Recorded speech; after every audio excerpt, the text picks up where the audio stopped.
Reality split with a soundless scream, a convulsion of light and darkness twisting together as if the fabric of existence itself were being torn apart by an unseen hand. Anakin Skywalker felt the universe buckle around him in the moment that would have defined his fate.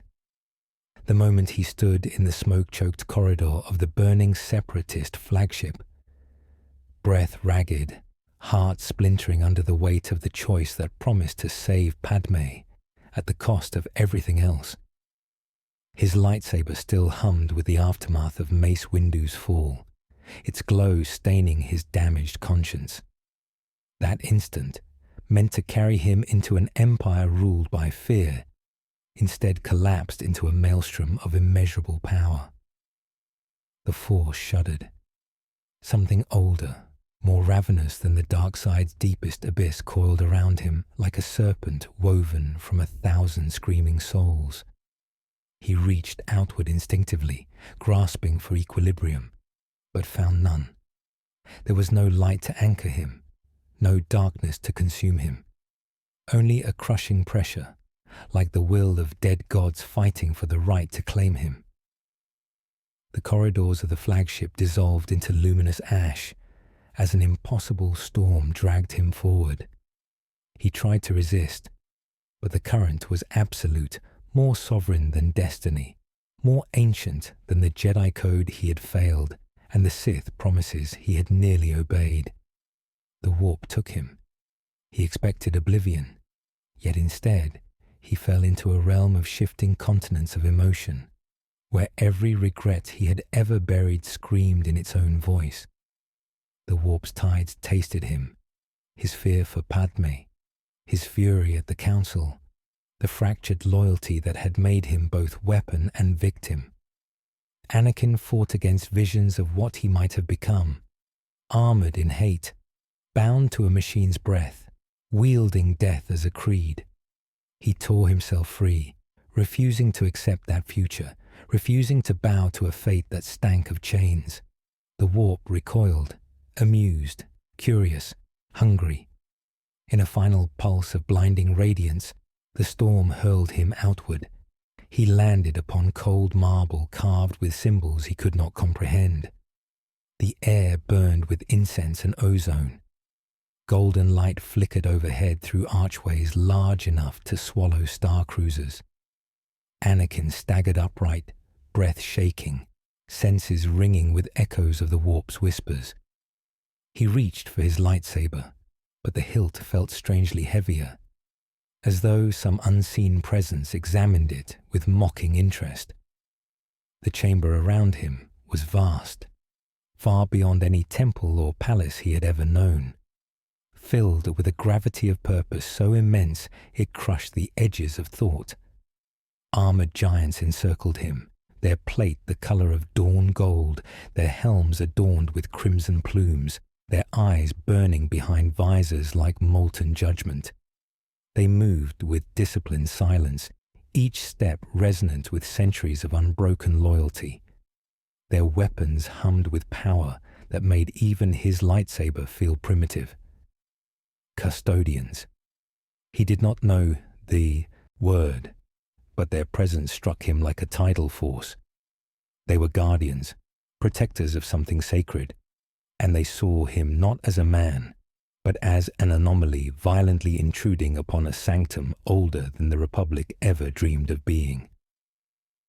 Anakin raised his hand slowly. "I don't mean harm." The custodians exchanged no words, yet a psychic pressure rolled toward him like a wave of sharpened glass. Their minds pressed into his, searching, prodding, dissecting. He gasped as their scrutiny pierced into memories he wished had remained buried. The anger he had wrestled with since childhood, the guilt carved into him by the Jedi's unyielding expectations, the love he clung to as his last unbroken truth. Nothing was hidden. He felt himself laid bare upon an altar of judgment. "Stand down," one of them commanded, voice deep as a cathedral's foundation stones. "You trespass within the Imperial Palace. Explain your arrival." "I don't know where this is," Anakin answered, struggling to control the tremor in his voice. Something tore me from my world. The custodian's helm tilted just slightly, as though measuring the honesty of his words. Another stepped forward, halberd angled in warning. The Emperor is absent. His golden throne trembles. The warp roars with disturbance. Your presence coincides with these omens. The word struck him harder than any blade. An empire, an emperor, concepts he understood, yet not in a scale that vibrated through the stones beneath his feet. The force here felt different, heavier, like an ocean of souls crashing against the walls of a dying star. It recoiled from him and drew him in simultaneously, uncertain whether he was foreign matter or prophesied fulfillment. A sudden tremor shook the chamber. Lights guttered and flared. A psychic shockwave rippled across terror itself, unseen yet thunderous, echoing through every stone and every mind sensitive to the immaterial. The custodians braced themselves, turning their helms toward the unseen epicenter. Anakin felt the surge burn through his nerves like molten metal. Something vast was calling him, or warning him. The custodians closed in, weapons raised not in panic, but in duty. You will be taken before the High Lords. Your fate will be judged. Anakin steadied his breath as the marble underfoot trembled again.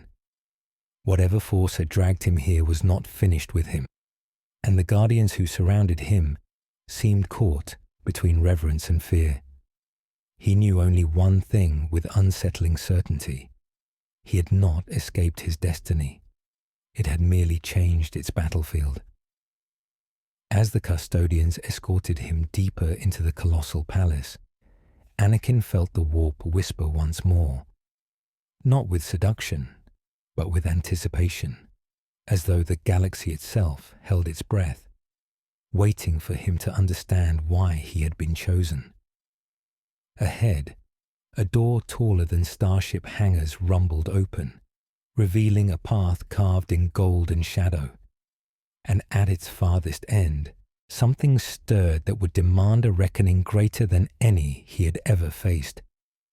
The great doors sealed behind them with a thunder that rolled through the chamber like the heartbeat of a slumbering titan. Anakin walked in silence between the towering custodians, each step echoing against the vast, vaulted corridors that stretched like the arteries of a god machine. The air grew heavier as they descended deeper into the palace, thick with incense, psychic residue, and the unmistakable tremor of something immense struggling beneath the surface of reality. The force felt strained here, as though every breath existed under the weight of 1,000,000 prayers and 1,000,000 deaths. The custodians said nothing as they guided him through labyrinthine halls lined with colossal statues. Their bronze gazes followed him, carved visages of warriors and saints who seemed ready to awaken at any moment and judge him themselves. Anakin sensed scrutiny everywhere, an ancient attention far older than the men beside him. It was as though the stone itself remembered what power was meant to rule here, and recoiled from the void left in its absence. A sudden ripple of energy quaked through the walls, and the light dimmed for the span of a heartbeat. The custodians froze, helms tilting upward. Anakin felt the disturbance too, like a scream muffled beneath kilometers of stone and machinery. A cold dread seeped into his bones. "What was that?" he asked, voice low. "The throne," one custodian answered without turning. "It weakens without him." They continued onward, the tremors growing more frequent. Anakin's instincts twitched, the force vibrating with a kind of pressure he had felt only once before. On Mustafar, moments before his life descended into a nightmare he had barely escaped. But here the sensation was greater, vast enough to warp the air itself. Whatever the Golden Throne was, it was not merely a seat of power. It was a fulcrum upon which countless lives balanced, and now that fulcrum strained against collapse. At last they reached the innermost sanctum, a colosseum of gold, obsidian, and pulsating machinery. The air burned with heat and psychic residue. In the center of the chamber loomed the golden throne. Anakin stopped breathless. It was not a throne in the sense he understood. It was a monstrous fusion of architecture and flesh, machinery and divinity, sprawling with cables thicker than starship hulls and adorned with sigils older than written history. Its surface glowed with failing power, flickering like a dying star. Psychic flames dripped from its edges as if the machine itself bled light. It radiated an overwhelming sense of purpose, a function so miraculous and terrible that Anakin felt unworthy to look upon it. But what struck him most was the emptiness. No figure sat upon the throne. No living presence bound it together. Only a hollow space where something extraordinary and essential should have been. A custodian stepped forward, his voice reverent and strained. The Emperor is gone, vanished into the warp. Without him, the Astronomicon falters and mankind is blind. Anakin felt the weight of their words, though he did not yet grasp their cosmic scale. How long has he been gone? Moments, hours, eternity. The custodian's voice wavered for the first time. Time phrase in his absence. Another tremor shuddered through the chamber, scattering dust from ancient pillars. The throne sparked with psychic backlash, arcs of energy whipping across its golden frame. Anakin stepped closer despite the custodian's instinctive shift to block him. The air thrummed against his skin. The force, yet not the force he knew, pulled him forward, curious, examining him as though comparing him to the absent Emperor. He extended his senses, and the world seemed to fold inward.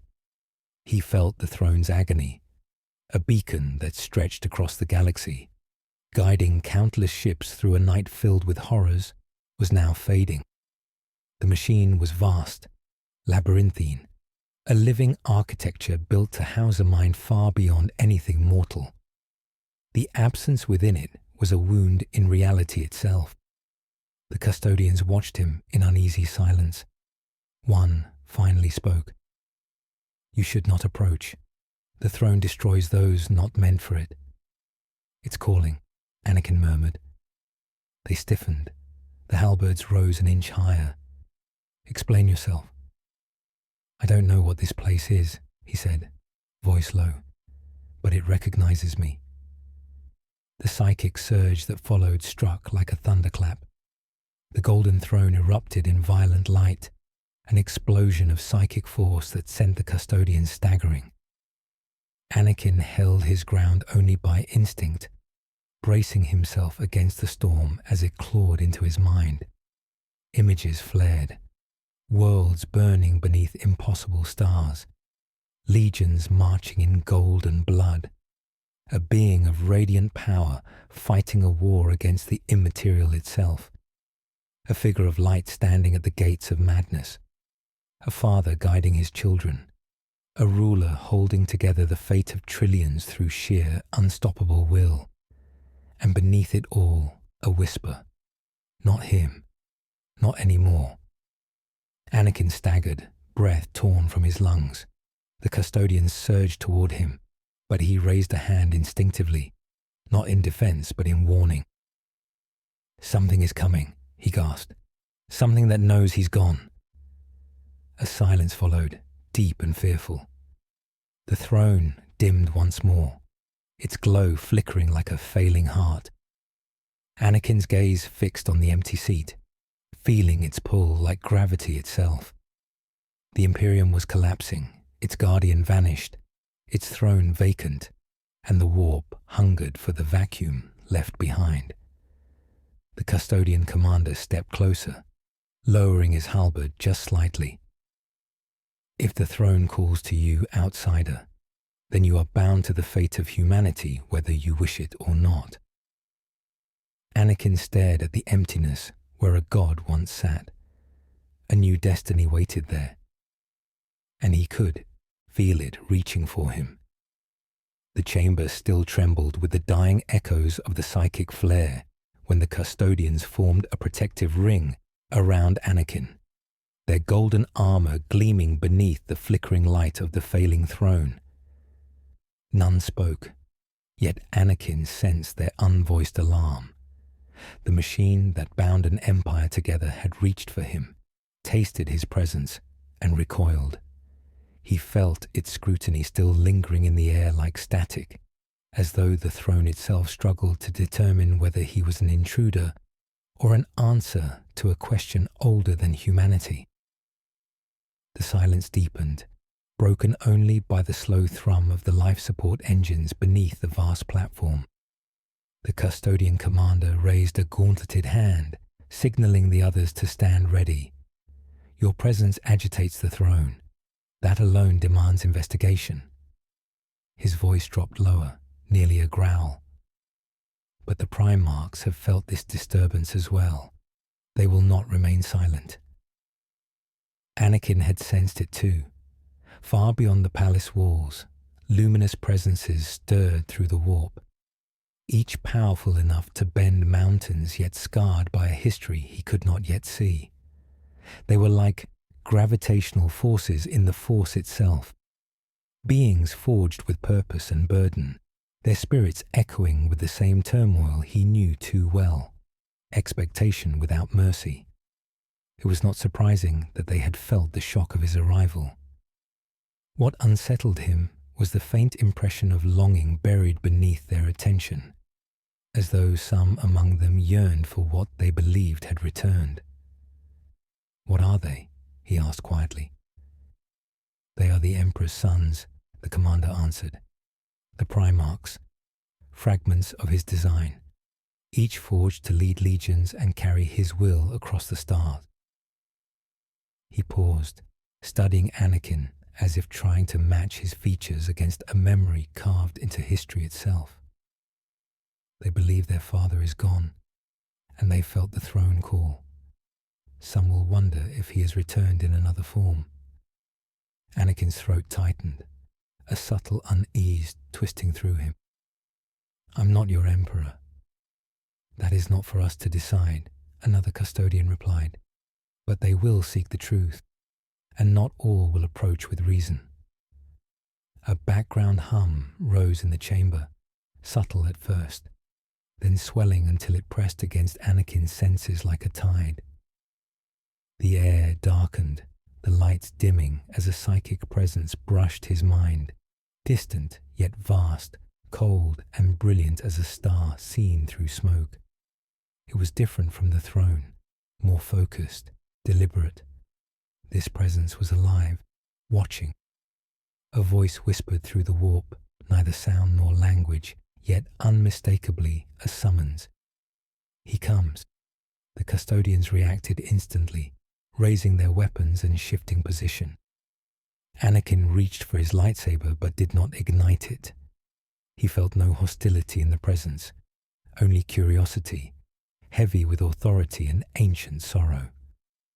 The chamber's far entrance opened with a slow, grinding rumble, revealing a silhouette taller than any man Anakin had ever seen.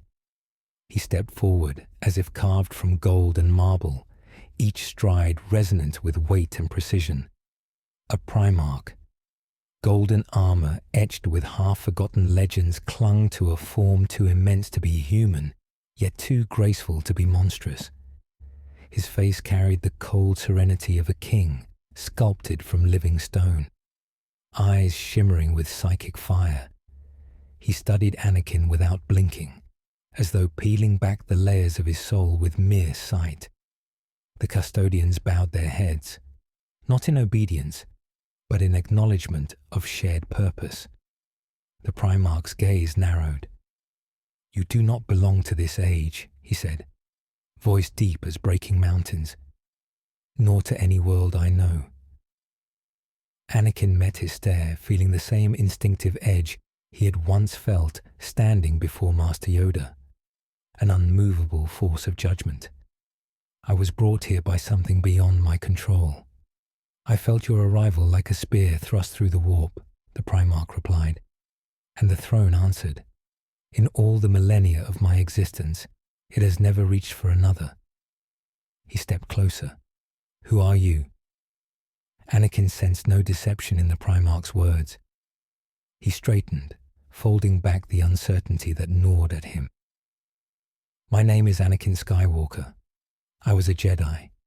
I fought in a war meant to protect my people. But before I could choose my path, something tore me from my galaxy. The Primarch studied him slowly, as though testing each word against a cosmic ledger only he could see. You carry power unlike any psyker. Your mind burns with purpose, anger, hope, and fear. His eyes narrowed further. You are a child of prophecy in your own world, are you not?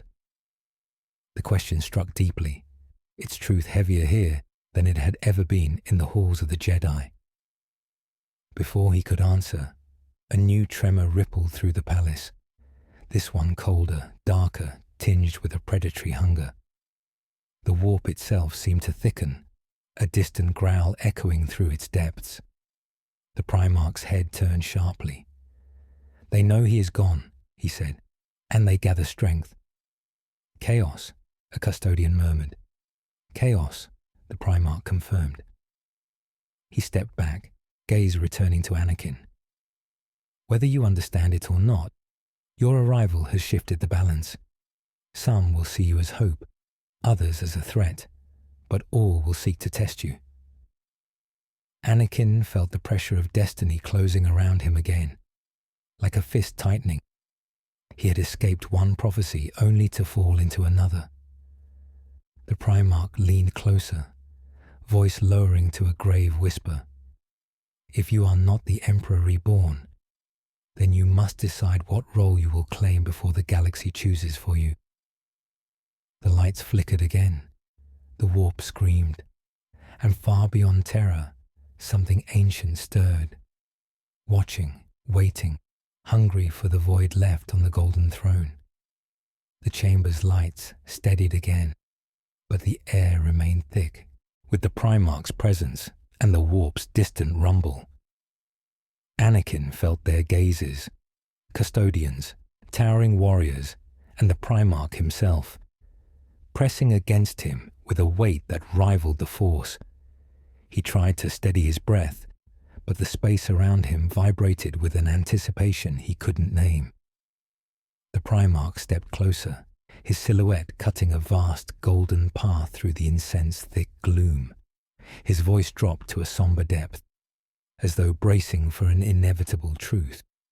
You must be tested, he said. The warp stirs at your arrival. The throne reacts. Chaos watches.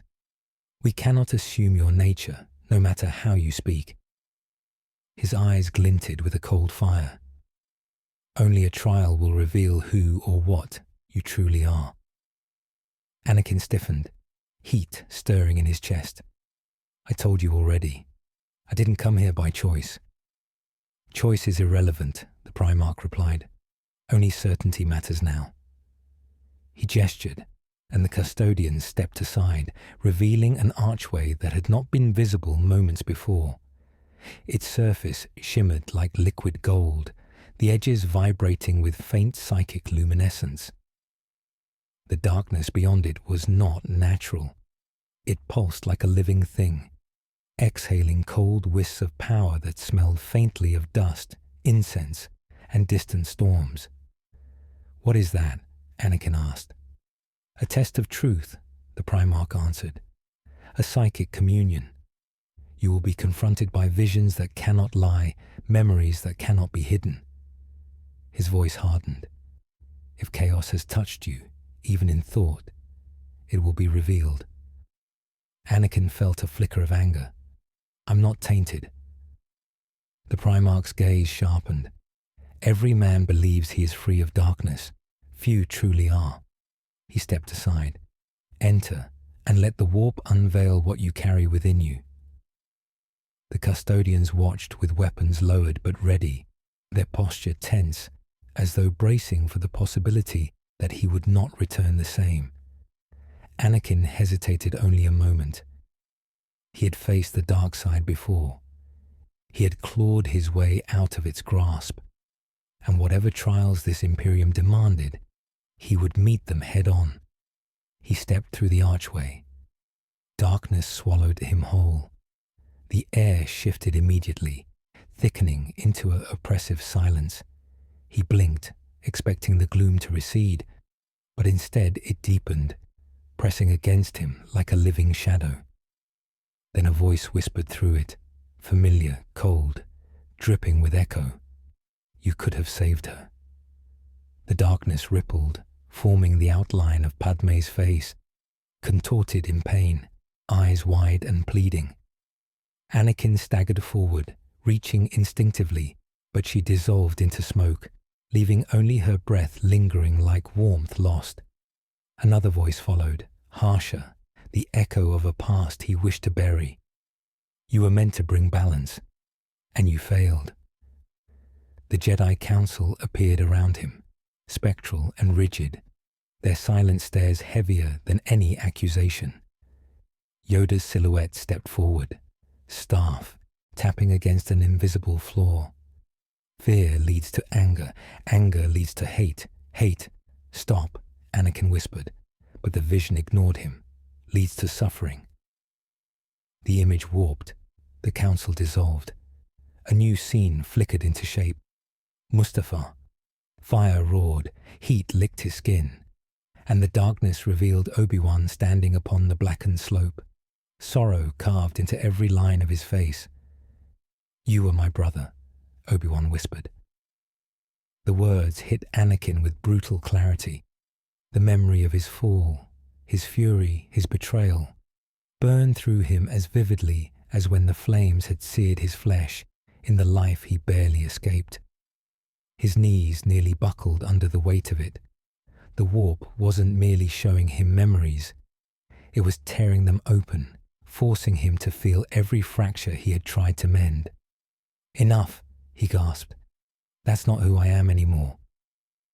A new voice answered, deeper and far more dangerous. Are you certain? The darkness twisted, taking shape into a towering figure clad in obsidian armor, helmet gleaming with red eye lenses. Darth Vader stood before him, not as a potential future, but as a living embodiment of everything Anakin might have become. The machine breath rasped through the void. You have not escaped me, the shadow said. Anakin's lightsaber ignited in his hand instinctively, its blue brilliance slicing through the gloom. Vader's crimson blade ignited in response, clashing with his own in a burst of sparks and distorted light. Their fight was a storm of memory and possibility, the clash of futures split by a moment's choice. You're not real, Anakin growled through clenched teeth. I am the truth you deny, the shadow rumbled. They clashed again, the impact rattling the emptiness. Anakin pushed forward, drawing on the Force not with desperation but clarity. He had lived this death once. He had seen the path Vader walked, and here, within the crucible of a universe that demanded truth, he refused it again. The blue blade pierced the phantom. The shadow dissolved. The darkness recoiled, swirling like a wounded beast. Then it shifted once more, revealing a colosseum of golden light and fire. The Emperor of mankind stood at its center, not as a man, but as a towering figure of pure psychic radiance, his form wreathed in flame and storm. His gaze pierced Anakin with impossible intensity, burning into bone and soul alike. You are not mine, the Emperor's voice thundered through the warp. Yet you carry the weight of destiny as if forged for it. Anakin stood firm, breathing hard, lightsaber still lit, though it flickered unnaturally within this realm. I don't want your throne. The Emperor's presence intensified. Not desire, purpose. Images flooded Anakin's mind. legions marching under golden suns, worlds burning at the whisper of chaos, humanity screaming under nightmares older than their species. The golden throne flickered, struggling. The galaxy shuddered. The Emperor's voice faded into a last echo. The Imperium stands upon the edge, and you will tip the balance. The light shattered. Anakin stumbled forward, out of the archway and back into the grand chamber. The custodians tightened their formation, and the Primarch's gaze widened by a fraction. Anakin's hands trembled, though he forced them still. He had faced his past, his future, and the throne's unbearable expectations. And yet, he still stood. The Primarch stepped forward. The throne knows your truth now, and the galaxy will not remain silent. He paused, voice heavy with gravity. Prepare yourself. The next challenge begins sooner than you think. The Primarch's warning still echoed in Anakin's mind as the custodians escorted him through another labyrinth of corridors, each one more heavily warded than the last. The psychic weight of the test clung to him like ash, its vision still whispering at the edges of thought.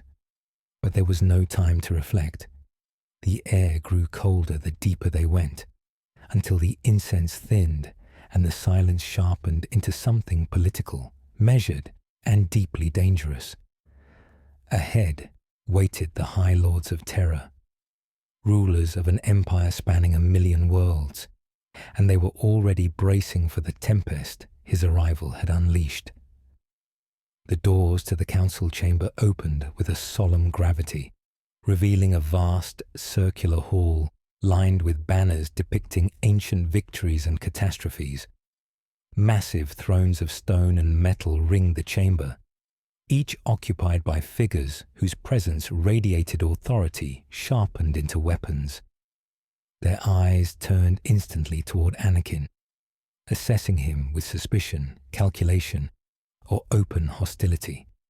No single force had ever judged him as intensely, not the Jedi, not the Sith, not even the visions he had just endured. The fabricator general's mechanical eyes whirred, scanning him with cold precision. The ecclesiarch clutched a staff adorned with burning incense, muttering prayers beneath his breath, as if warding off a blasphemy. The Paternoval envoy stared at him with thinly veiled dread. Others whispered to one another, their voices a mix of fear and intrigue. The custodian commander stepped forward, his voice carrying the weight of ceremonial authority. High Lords of Terror, the outsider who arrived at the moment of his disappearance stands before you. The Golden Throne has reacted to him. The warp responds to him. He has undergone the trial of communion, and its visions did not destroy him. A murmur rippled through the chamber like a passing storm. The High Lords leaned forward, their questions already sharpening. One rose, a gaunt figure whose voice cut like a blade. This man appears upon Terra at the precise moment our Emperor vanishes into the Immaterium, and you dare bring him before us alive? He could be a demon in disguise, or a puppet of the ruinous powers meant to infiltrate the palace. Anakin felt the accusation strike the room like a thrown stone. He did not rise to it. He held their gazes, steady and unyielding. "I didn't come here by choice," he said, "and I'm not your enemy." "Words," another High Lord hissed. "All heretics speak them." The ecclesiarch slammed the base of his staff against the floor, incense rising like smoke from a pyre. The Emperor's departure has weakened the Astronomicon. Humanity stands on the brink of blindness, and now this. Being appears, with power, the throne itself cannot ignore. His eyes narrowed. This is no coincidence. The fabricator general's metallic voice crackled. His energy signature does not match any known xenospecies. His weapon, the glowing mechanical eyes fixed on the lightsaber. is of craftsmanship unknown to our archives. Its energy field resembles neither plasma nor power field technology. He is not a psyker, another noted, but he wields something akin to psychic power. He's a danger. He may be salvation. He must be destroyed. He must be studied. He must be controlled. Voices clashed like a battlefield of logic and fanaticism. The tension in the chamber tightened until it felt like the air itself might rupture. Anakin remained silent, letting them reveal their fears. He had stood before councils before, masters, generals, politicians. He recognized the same patterns now. Fear dressed as authority, ambition masked as duty. The Primarch, who had first confronted him, stepped into the center of the chamber. Instantly, the bickering High Lords fell silent. His presence bent the room around him like a gravitational force. "Enough," he said, his voice low but thunderous. "You squabble like starving carrion birds when the fate of humanity trembles." He gestured toward Anakin without ceremony. This man is no simple wanderer. The warp tore itself open to deliver him. The throne reached for him, and chaos stirs because of him. "Then he must be annihilated," one High Lord snapped, "and risk fracturing the throne's tenuous stability even further." The Primarch countered. "If his death destabilizes the psychic lattice, we doom ourselves." A cold, brittle silence followed. Anakin finally spoke. "I don't want your throne. I don't want your empire. I only want to understand why I'm here, and how to prevent whatever danger is coming." His voice did not echo. It sank into the chamber with a gravity none could ignore. The Primarch turned to the High Lords. "He has endured the trial of communion. The throne showed him its visions. It did not reject him." His gaze darkened. "And that means something none of you want to admit." The Ecclesiarch stiffened. "You would imply he is chosen?" "I imply nothing," the Primarch replied. "But the throne reacted to him alone. We cannot dismiss that." The High Lords exchanged uneasy glances. None wished to be the first to acknowledge the unspoken possibility that the galaxy, in its desperation, had brought forth a new candidate for the mantle of Emperor. The Custodian Commander stepped forward. "A conclave must be held. You must decide whether he is ally, anomaly, or abomination." The Primarch added, "But understand this. Chaos already senses the Emperor's absence. Armies will move. Demons will rise. The warp will not suffer a vacuum. We have no time for hesitation." As the chamber erupted once more into divided voices, Anakin felt the ripples of a new presence pushing against the boundaries of reality, a malignant curiosity, cold and eager. The warp stirred, like a predator awakening to a scent it had long awaited. Far from the palace, something ancient whispered, "It begins." The voices of the High Lords still clashed behind the closing doors, their arguments fading into a distant storm as Anakin was escorted out of the chamber. The custodians moved with rigid precision, their armor catching the dim light like fragments of a sun long extinguished. Yet even their unwavering presence could not dispel the growing chill that crept through the corridors. The warp itself pressed in, its breath cold and heavy, as though sensing the fractures now forming in the heart of the Imperium. Anakin felt it curling like smoke at the edges of his perception, probing, testing, whispering with a familiarity that unsettled him. He had faced darkness before. He had stared into its depths and nearly fallen. But this darkness was different. It did not seduce with promises alone. It swallowed whole, offering power only as a prelude to oblivion. One custodian glanced back at him, his voice muffled through his helm. "Do not respond to the whispers. They are not real, not in any way that benefits you. They feel real, Anakin said. They always do. The corridor turned sharply, opening into a vast hall lined with stained glass murals depicting ancient wars. Each shard of colored crystal reflected broken scenes of triumph and tragedy, like a chronicle carved in light. But as Anakin passed, the murals flickered, not physically, but within the edges of the warp, distorting into shapes and memories not their own. One panel rippled, resolving into the image of Padme reaching toward him from a balcony bathed in dusk light. Another twisted into Obi-Wan, standing wounded and weary beside the molten rivers of Mustafar, eyes filled with sorrow and accusation. Anakin's breath caught as he forced himself to look away, but the visions multiplied, blooming like poison across the glass. The warp did not merely pry, it sought leverage. A whisper curved into his mind, soft as silk and sharp as a blade. You seek purpose. We can give you clarity. Anakin clenched his fists. Get out of my head. The custodians halted instantly, weapons half raised. What did you hear? Voices. He exhaled slowly. Memories. Promises. The commander stepped closer. The warp senses your wounds. It will exploit them. Ignore anything it shows you, no matter how familiar. Ignoring it won't make it stop. No, the commander agreed, but resisting it will make you stronger.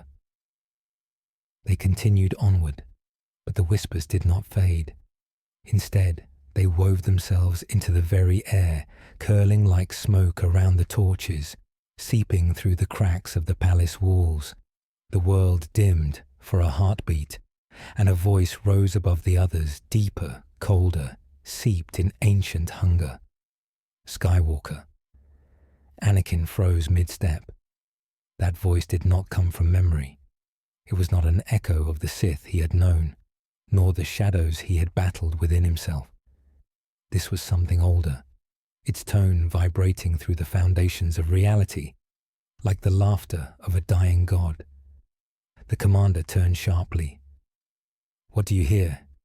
Anakin swallowed. A name I haven't heard in this world. My name.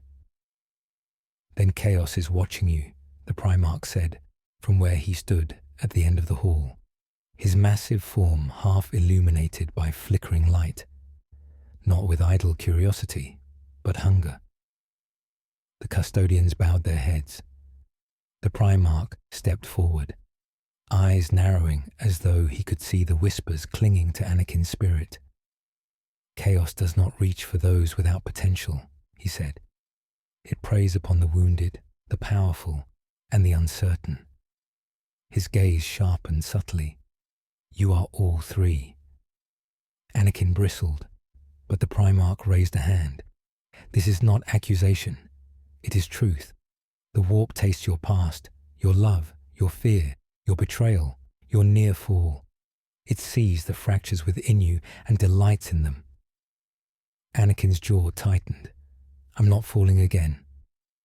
The Primarch studied him a moment, then motioned for the custodians to stand aside.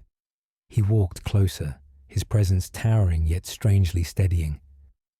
You saw visions in the trial, he said.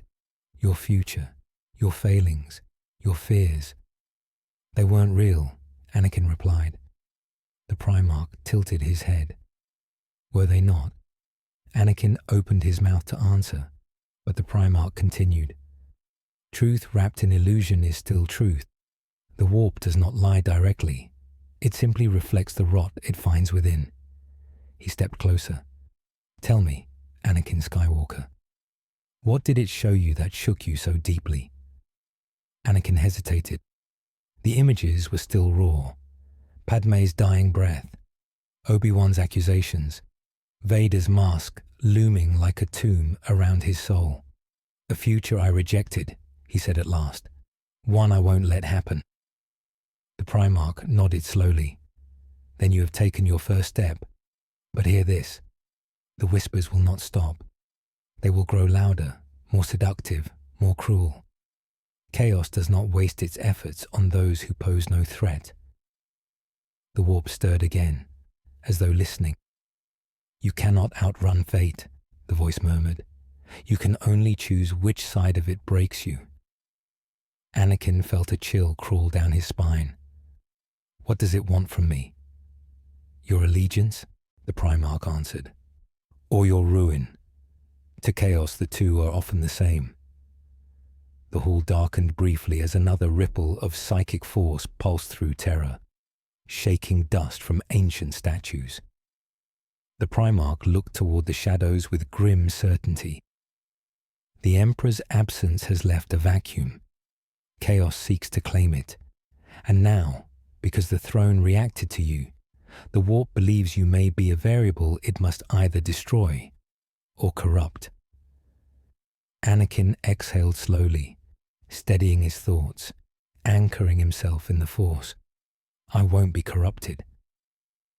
Then prepare yourself, the Primarch said, stepping aside, because the next to seek you are not the High Lords, not the custodians, not even Chaos.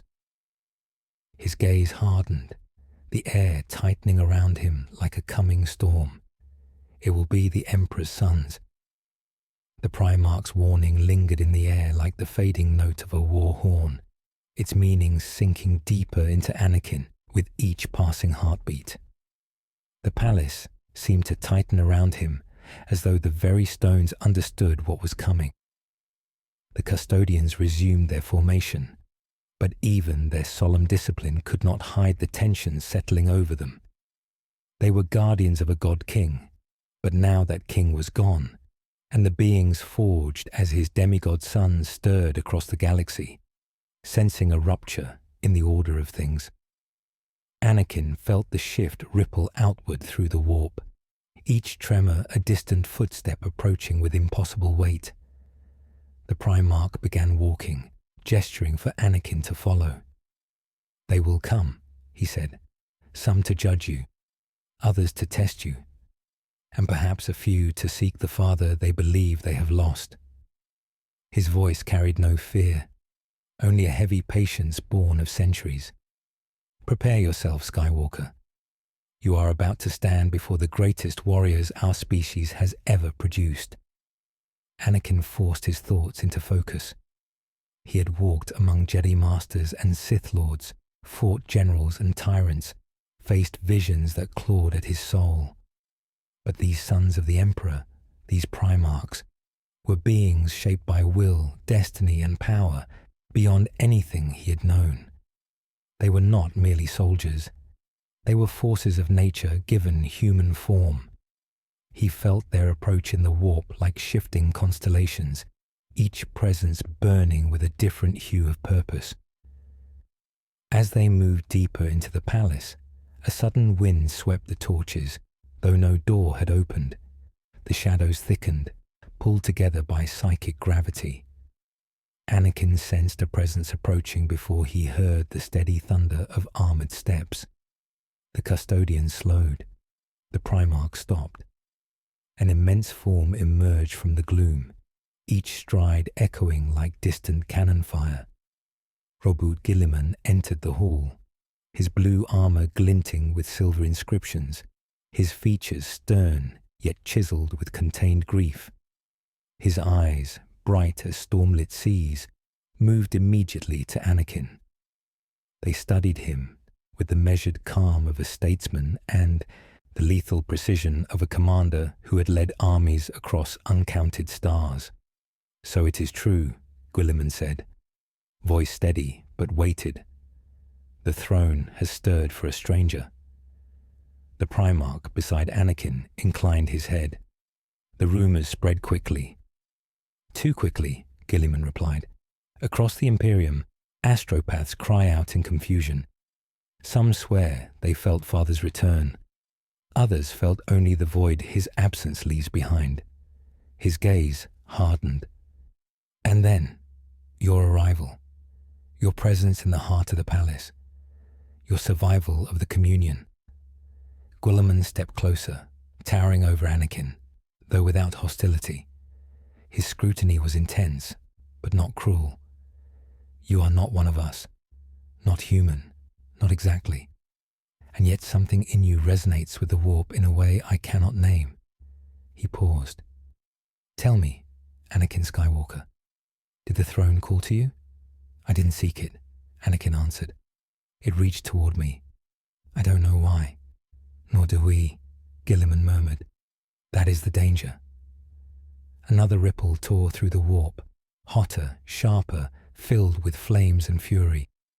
The Primarchs both turned their heads. Anakin felt it like a stab of heat through his spine.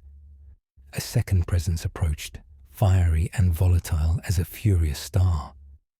The air shimmered, and a voice rang out ahead of the approaching figure, loud enough to rattle the pillars. Where is he? The doors slammed open. Vulcan strode into the hall, his obsidian skin glowing with ember-bright heat, his eyes fierce yet warm, filled with barely restrained anguish. He moved past the custodians without hesitation, their weapons irrelevant before his sheer presence. He stopped in front of Anakin, searching his face as though looking for a ghost. For a moment, Vulcan whispered, voice cracking. I felt him. I felt Father's flame. It flickered, and then it pointed here. His massive hand hovered inches from Anakin's chest. What are you? Why do you echo his light? Anakin held his ground. I don't know. I didn't choose this. That is what frightens me, Vulcan replied. Another tremor surged through the warp, cold and serrated, dragging a shudder across the hall. A third presence approached, one steeped in shadows and contradictions. When he entered, the temperature seemed to drop. Corvus Corax stepped into the torchlight, pale, silent, his black armor drinking in the light around him. His eyes, dark and haunted, met Anakin's, and something in his expression tightened, as though recognizing a familiar torment. He is fractured, Corax murmured. Wounded in ways even time does not mend. The custodians exchanged uneasy glances. Gilliman folded his arms. Vulcan breathed out a plume of heat.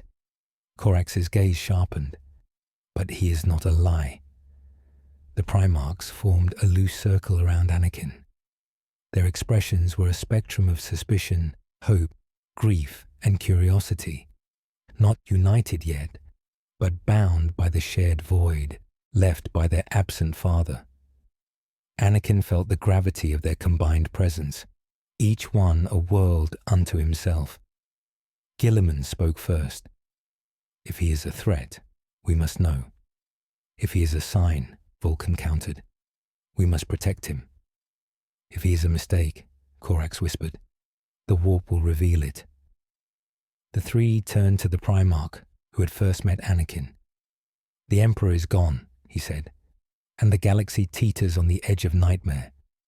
Whether this man stands with us or against us will shape what follows. Vulcan looked directly into Anakin's eyes. Do you seek our father's throne? No, Anakin answered. I seek understanding. Gulliman's gaze narrowed. The warp does nothing without intention. If it brought you here, it expects something of you. Corax tilted his head. The question is whether that expectation leads to salvation or ruin. The warp trembled again, darker this time, gathering like storm clouds beyond sight. Anakin felt its breath upon his soul. Chaos was watching, and it was far from patient. The air in the hall felt carved from tension, each Primarch a living storm orbiting Anakin, with scrutiny sharp enough to cut stone. Gilliman's analytical stare, Vulcan's burning sorrow, Corax's silent unease, each weighed upon him like a judgment rendered by gods. But before any could speak further, a sudden vibration thrummed through the palace floor, subtle at first, then rising like the distant march of titanic boots. The custodians pivoted toward the sound, stances shifting with disciplined instinct. Even the Primarchs tensed. Something heavier than ceremony approached. A roar broke across the hall, metallic, echoing, more like the bellow of a war engine than any human voice.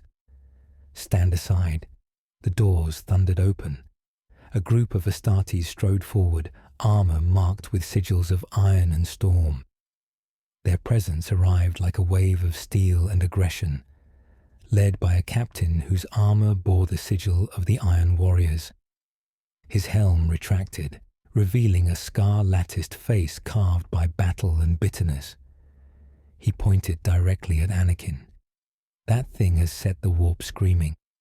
It arrives as our Emperor vanishes, and the throne burns because of it.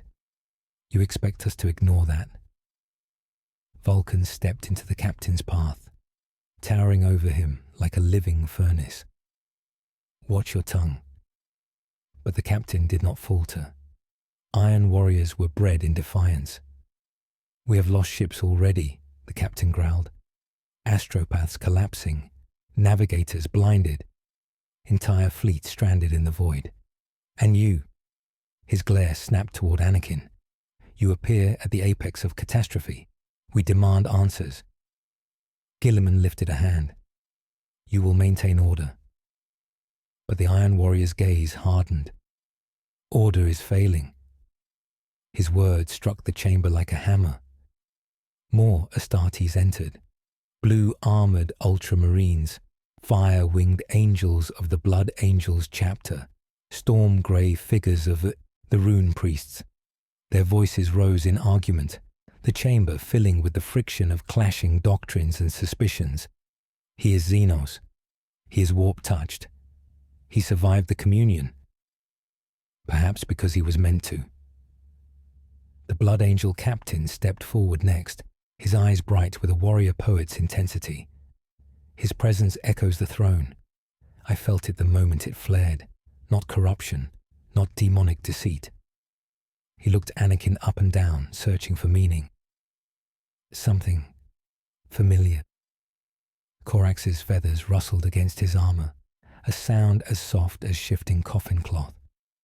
Familiar does not mean safe. The debates escalated, voices colliding, power armor hissing as warriors pushed past one another. The custodians tightened their formation around Anakin, not out of allegiance, but out of necessity.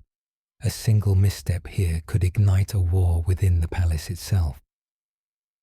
Anakin tried to speak, but the hall erupted again as the Iron Warrior's captain erupted forward and seized the edge of Anakin's cloak. Answer me. What are you? What spell did you cast upon the throne? The custodians moved instantly, halberds flashing. But Anakin lifted a hand, instinctively, not aggressively, and the force surged like a wave. Invisible power swept the captain backward, not violently, but firmly enough to release his grip. A stunned silence fell. Every Primarch felt it. Every Astartes sensed it. The air vibrated with a power none of them had ever witnessed. A psychic force with no warp signature, no corruption, no hint of mutation. Pure will shaped into motion. Guilliman's eyes widened. Corax leaned forward like a predator studying prey, and Vulcan whispered something the others could not hear. The Astartes recoiled, unsure whether to fear or revere what they had felt. Some shifted into ready stance. Others lowered their weapons, struck by awe or confusion. The Iron Warrior captain snarled as he regained his footing. That power, what is it? The Force, Anakin said quietly. Not the warp, not chaos, not sorcery. The Iron Warrior barked a bitter laugh. You expect us to believe such nonsense? Believe what you want, Anakin replied. I'm not your enemy. And yet your presence weakens the Astronomicon, the captain shot back. Your arrival mirrors our Emperor's vanishing. There is no coincidence in war. Guilliman stepped between them, his voice cutting through the tension like steel. Enough. We cannot descend into infighting while the galaxy trembles. But the Astartes were fracturing into factions before his eyes. Some demanded Anakin's execution, others demanded his study, more yet wanted to test him the way they would any unknown threat, through combat. Vulcan spoke first. "Trial by fire," Korax answered. "Trial by shadow." Guilliman's voice fell low. "Trial by reason." But the Iron Warrior's captain growled, "Trial by iron." The Primarch beside Anakin, towering, authoritative, finally stepped into the center, ending the storm with a single raised hand. Then let the outsider be tested, not in visions or psychic rites, but in the forge of battle. A low murmur spread through the hall. Anakin stiffened. "You want me to fight them?" "Not to win," the Primarch said. "To understand." Korax's voice drifted out of the dark. "And to see how much of you the warp desires." A training chamber opened beyond the hall, vast as a coliseum, its floor etched with burn marks and the scars of countless trials. The Astartes flooded in, eager, suspicious, some thirsting for the truth, others for blood. The Primarch nodded toward the arena. "Enter. Show us who you are." Anakin stepped onto the scarred floor. His lightsaber hummed to life with a familiar blue glow, its light cutting through the dust and the tension as if reminding him of every oath he had ever taken and broken. Armored giants faced him. Primarchs watched in silence. The warp whispered behind his ear, hungry. The trial had begun. The arena's silence clung to Anakin like a shroud long after the clash of metal and the echo of war cries had faded. The Astartes had tested him. Iron warriors with their brutal precision, blood angels with their sweeping grace, ultramarines with their disciplined formations. He had not fought to win, nor to dominate, but to reveal the truth of his strength without becoming the weapon they feared he might be. His lightsaber still hummed faintly at his side as he stepped out of the Colosseum's fractured floor, its blue glow a fragile beacon against the vast machinery of the Imperium. The Primarchs watched him, their gazes sharpened by new understanding, but none yet satisfied. Guilliman seemed deep in calculation, Vulcan troubled, Korax unreadable. Even the custodians regarded Anakin with a tempered respect born not from allegiance, but from acknowledgement. Yet beneath their scrutiny, a new ripple pulsed through the palace walls, colder and more deliberate than any warp echo before. It was as though something beneath reality had awakened. "The throne reacts again," the custodian commander said quietly, his helm turning toward the distant heart of the palace. The Primarch beside Anakin nodded once. "It calls for him." Anakin felt it too, not a voice, but a pull, a pressure at the edge of perception, guiding him like a current beneath dark water. He followed the custodians, the Primarchs behind him, through passages that narrowed into ancient stone and vaulted machinery older than any empire he had known. The air thickened with psychic residue, cold and electric, as though each breath tasted of distant storms. The golden throne emerged into view like a dying sun at the center of a stellar mausoleum. Its glow flickered, weaker than before, trembling with strain. The air quaked gently as Anakin approached, its machinery shuddering as though responding to an unseen hand. The Primarchs halted several steps behind him. "Approach cautiously," Guilliman warned. "The throne does not suffer the unworthy." But the pull intensified, irresistible. Anakin stepped forward until the golden monolith loomed before him, radiant yet broken, a miracle unraveling thread by thread. He reached out with the force, not touching, but sensing. And the throne opened its mind. The world around him shattered. He stood no longer on marble, but upon a field of burning stars. The warp howled beyond the veil, not in hatred, but in awe of the mind that once commanded it. A towering figure materialized from the storm, a being of golden armor, radiant power, and a presence that bent worlds to its will. The Emperor of Mankind stood before him, not as corpse or legend, but as a vision forged from memory and truth. The Emperor's gaze burned into him, cold as starlight and ancient as creation. A voice thundered across the void, not spoken, felt. See what I sought to build. The vision shifted. Anakin stood now among a humanity forged in order, cities of impossible scale, fleets gliding across the void with certainty, worlds united under a creed of reason and progress. There were no shrines, no chains of faith, no whispers of gods. Humanity marched forward guided by knowledge, not superstition. It was beautiful in its clarity, magnificent in its purpose. But the vision cracked. The Emperor's warriors turned against one another, their armor painted with rebellion and blood. Primarchs roared in anguish as they fell to corruption or betrayal. Demons flooded worlds like plagues given flesh. The dream crumbled beneath the weight of the warp's deceit. The Emperor fought through it all, alone, burdened by the failure of his greatest hopes. Anakin felt a slice of that grief, sharp, cold, merciless. The Emperor's voice returned, steeped in loss. I sought to free mankind from gods. Instead, they made of me one. The vision darkened further. The golden throne appeared again, but this time, within the vision, a hollow husk of agony.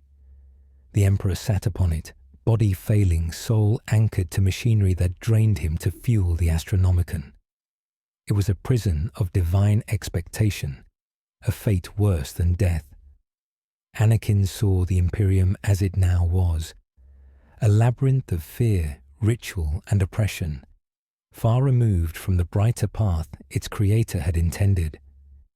The Emperor's original dream and the nightmare it became were bound together in tragic symmetry. You see now the fracture of my empire, the Emperor's mind echoed. Hope twisted into violence. Order drowned beneath the tides of superstition. The vision expanded, revealing endless wars, crusades burning across 1,000,000 worlds, humanity devouring itself under banners meant to unite it. And then, from deep within the warp, 4 vast shadows stirred, laughing, beckoning, consuming. Chaos devoured the edges of the vision like fire consuming parchment. This is the future if the throne fails, the Emperor warned. Anakin felt the weight of the Emperor's judgment turning toward him, probing his soul the way the trial had, but deeper, mercilessly deeper. You carry power unlike any in this galaxy, potential unbound, emotion unrestrained, will forged in conflict. You could reshape the Imperium, or shatter it. The void around them trembled as the Emperor's presence leaned closer. Will you protect humanity's fate or doom it? Anakin staggered as the vision began to tear away. The burning stars flickered, collapsing into sparks. The warp's whispers roared louder, gnawing at the edges of the Emperor's projection. The molten glare of chaos surged behind him like a rising tide, eager to reclaim the space the vision occupied. The Emperor's final words echoed as the vision dissolved. The galaxy is breaking, Skywalker, and you will decide how it falls. The stars vanished. Anakin gasped as his surroundings solidified back into the vast chamber. The Primarchs stared at him with a mixture of caution and expectation. Guilliman stepped forward, studying Anakin's pale face. What did the throne show you? Anakin steadied himself, but the Emperor's warning still thundered through his bones. A future, he whispered, one that cannot survive as it is. Before the Primarchs could respond, the warp screamed again, louder, closer, hungrier. Something had heard the vision, and it wanted to break it. The scream of the warp struck the chamber like a blade dragged across the marrow of reality. Anakin staggered as the psychic shockwave burst outward from the golden throne, its radiance flaring with violent instability. The Primarchs braced themselves, their armor humming as protective fields activated. The custodians raised their halberds, forming a defensive ring with practiced precision. But even they felt the tremor. An invisible force churned through the air, thickening it into something almost tangible, like breathing the exhale of a dying star. The golden machinery of the throne spasmed. Light flickered across its vast lattice, surging then collapsing in stuttering pulses. A deep, resonant hum vibrated through the walls, rattling ancient sigils and sending dust cascading from carved pillars. The Astronomicon faltered, its psychic beacon flickering like a candle caught in a storm. Guilliman stepped forward, his voice commanding though edged with urgency. The throne is destabilizing. Something has triggered a cascade. It is not something, Korax murmured. It is someone. His gaze fell on Anakin. Anakin felt the pull again, stronger than before, a gravitational force drawing him toward the throne, as though the machinery had decided he alone could anchor its fracturing heart. He fought the instinct to step forward, but the warp pressure clawed at him, urging, demanding, whispering. You are the void left behind. Vulcan moved beside him, his presence warm as a hearthfire. What did the Emperor show you? He asked, quietly, though his voice trembled with a fear he tried to bury. What did you see? A future on the edge of collapse, Anakin answered. A dream broken, a galaxy dying. He swallowed. And a choice I don't understand. Before Vulcan could reply, the throne convulsed again. A blast of psychic fire erupted from its core, rippling outward in a luminous wave. The custodians were thrown back several steps, their golden armor sparking. Even the Primarchs flinched. Anakin's knees nearly buckled. The hall darkened. The air thickened. The warp keened. Then the whispers began. They slithered through the space between breaths, threading between the stones beneath their feet. Voices ancient and ravenous filled the hall, overlapping, taunting, echoing through the chambers of the mind. He is gone. The throne decays. The Imperium cracks. And you. A chorus of laughter spilled into the air, shrill and thunderous at once. You are the fracture made flesh. Anakin ground his teeth and forced the voices away, focusing on the force like a drowning man reaching for air. But the whispers did not recede. They grew louder, coalescing into words that dug into the core of him. You sought power once. You tasted it. You wanted it. You still do. Anakin's breath faltered. The shadows around the throne stretched like ink poured across water, coiling toward him with serpentine hunger. Fight it, Guilliman commanded sharply. Do not let them in. But the warp pressed harder, showing him flashes. Padme reaching through flame. Obi-Wan's grief-stricken eyes. Vader's mask looming like a tomb. The visions blended with new horrors. Demons with wings of bone whispering his name. Worlds burning beneath his outstretched hand. A galaxy kneeling not in gratitude, but in terror. The warp's voice twisted into a single seductive note. Become what you were meant to be. Anakin recoiled. I am not yours. The shadows rippled with mocking delight. Then prove it. The throne exploded in light. An immense surge of psychic fire burst outward, blinding and deafening. Anakin felt it slam into him like a physical blow, searing into his chest, tearing through his mind with the force of a meteor. He stumbled back, vision fracturing into shards of gold and red. The Primarchs, shielded their eyes. Custodians drew closer, but none dared step between Anakin and the roaring brilliance. Guilliman shouted, "The throne is not rejecting him, it's reaching for him." "No," Corax hissed. "It's trying to replace what it lost." A blinding column of golden luminance shot upward, piercing the ceiling and tearing into the sky beyond. Across Terra, psychers wailed in agony. Astropaths collapsed. The Astronomican's beam flickered erratically, casting its beacon across the warp like a heartbeat on the verge of failure. Millions felt it. Millions screamed, and in orbit above the world, ships trembled as their navigators clutched their heads in terror, their third, eyes bleeding light. Anakin felt the weight of that suffering. It tore through him like a tidal force, overwhelming in its magnitude. He staggered, falling to one knee, gripping the floor with trembling fingers as the psychic storm intensified. He felt the fear of humanity, the desperation, the cries of worlds that depended upon a light now flickering out. The force swelled within him, reacting instinctively, violently, pushing back against the warp's hunger. Blue light sparked around him, clashing with the throne's gold in a storm of conflicting energies. The two forces ground against each other, neither yielding. The Primarch, who had first met him, stepped forward, shouting over the psychic maelstrom, "Skywalker, you must control it. The throne is trying to bind itself to your power." "I'm trying," Anakin gasped. The warp surged again. A voice thundered, deeper than any he had heard, a voice that shook the marrow of existence. "Restore what was lost."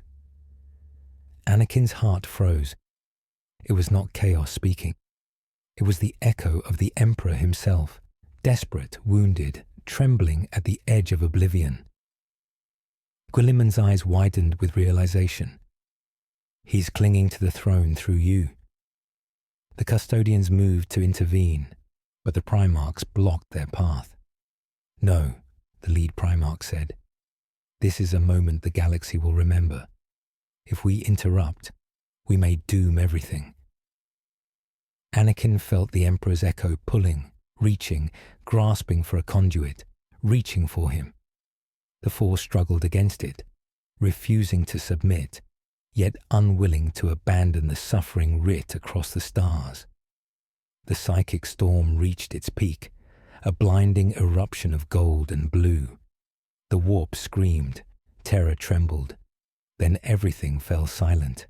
Anakin collapsed, gasping, the vision fading, the forces warring within him retreating like tides, withdrawing from a scorched shore. The throne stabilized, but its light was hollow. Guilliman stepped forward slowly, eyes darkened by grim understanding. "He reached for you," he said, "not to return, but to warn." Vulcan's voice broke to a whisper. "Warn us of what?" Anakin lifted his head, breath shaking. "Of what's coming." The chamber still throbbed with the aftershock of the Emperor's echo, its golden architecture trembling as though reality itself had been stretched too far and was struggling to recoil. Anakin pushed himself upright, every breath sharp, his body still buzzing with the conflicting energies of the throne and the Force. The Primarchs held their silence, each one poised between awe and dread as they assessed the impossible moment that had just unfolded. The custodians stood frozen, torn between duty to a vanished master and the undeniable truth they had witnessed. The air tasted of ozone and incense, thick with the remnants of psychic fire. A faint hum pulsed beneath the throne, its stabilizing machinery groaning like a wounded titan straining to hold together a universe that no longer had its guiding star. Guilliman stepped closer, his expression carved with a rare vulnerability. "What precisely did he warn you of?" he asked, his voice steady but hollow beneath the weight of uncertainty. Anakin steadied himself. Something moving in the warp, something ancient, something that wanted the Emperor gone. He exhaled slowly. And now it knows I'm here. Korax drifted nearer, his presence shadow silent. Then chaos will come sooner than expected. It already has, Vulcan murmured. As if summoned by their words, a new tremor rippled through the air, not from the throne, not from terror, but from the warp itself. Every Primarch stiffened. The custodians snapped their halberds into guard positions. The golden torches flickered wildly as the hall darkened, the shadows pooling unnaturally beneath the throne as though gathering to form a shape. Anakin felt a pressure against his mind, at first subtle, then growing like the descent of an unseen storm. The shadows thickened, warped, tore open. A rift of pulsating red and amethyst split the air behind the throne, widening until the chamber shook with its birth. From its depths stepped a figure, tall, armored, radiant with malignant purpose. The Emperor of mankind stood before them, or rather, something that wore his shape. The custodians gasped first, recognizing instantly that this presence was wrong. The armor gleamed as the Emperor's once had, but it glowed with impossible colors, its sigils twisted, its patterns crawling like living runes. The face beneath the helm was almost right, almost, but the eyes burned with a cold amusement that had never belonged to the Emperor. Guilliman's voice locked. A mimic, Korax whispered. A mockery. Vulcan growled. A challenge. Anakin felt the presence reach for him, not physically, but psychically, its power slithering into the cracks left by the throne's vision. The false Emperor tilted his head, studying Anakin with a calm, predatory interest. So this is the one who stirs the dying embers, he said. Voice a layered echo, as if multiple beings spoke through him. The stray child from a lesser cosmos.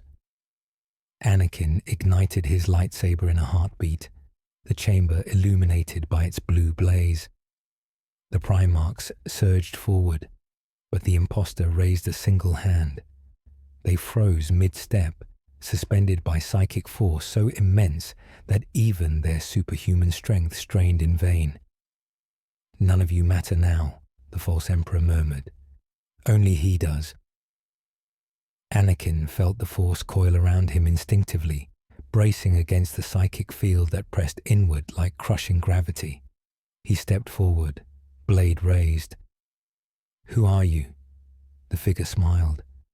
A shadow born the moment your Emperor vanished. A shard of what hunts him in the warp. A fragment of the hunger that will devour this Imperium. He stepped closer, the floor cracking beneath each footfall. I am here because you are.